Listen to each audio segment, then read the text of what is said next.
అసెంబ్లీలో మనం మాట్లాడే ప్రతి మాట రాష్ట్రం మొత్తం వెళ్తా ఉంటుంది. మొన్నటి వరకు మీరు చూస్తే అసెంబ్లీ ప్రొసీడింగ్స్ వస్తే టీవీ కట్ చేసేవాళ్ళు బూతులు వినలేక. ఈ రోజు నేను గర్వంగా చెప్పగలుగుతున్నా, ఆ రోజు గౌరవ సభగా ఉండే అసెంబ్లీ ఈ రోజు గౌరవ సభగా తయారైంది. ప్రజలు కూడా మనల్ని ఫాలో అయ్యే పరిస్థితికి వచ్చారు. ప్రజలకు కావాల్సిన సమస్యల పరిష్కారం, ఒక పాజిటివ్ మెసేజ్ కావాలి. బూతులు తిట్టిన వాడికి ఆనందం కానీ ప్రజలకు కాదని చెప్పి కూడా నేను మీకు తెలియజేస్తున్నా.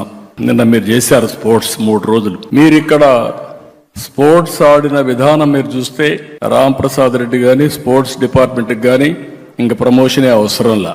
ప్రతి ఒక్క ఎమ్మెల్యే ఈ విధంగా ఆడుతున్నాడు అని అనుకుంటే మనలో అభిమానించే ప్రజలు కూడా స్పోర్ట్స్ లో భాగస్వాములు అవుతారు. ప్రతి ఒక్కరు కూడా గుర్తుపెట్టుకోవాల్సిన అవసరం ఉంది.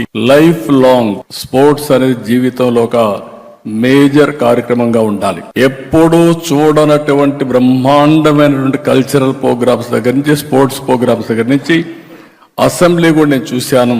ఎవరు పోటీ పడి మాట్లాడారు, సబ్జెక్ట్ పర్ఫెక్ట్ గా చేశారు. ఒక మీనింగ్ఫుల్ అసెంబ్లీ జరిగింది. దానికి నేను గర్వపడుతున్నానని చెప్పి కూడా నేను మీకు తెలియజేస్తున్నా.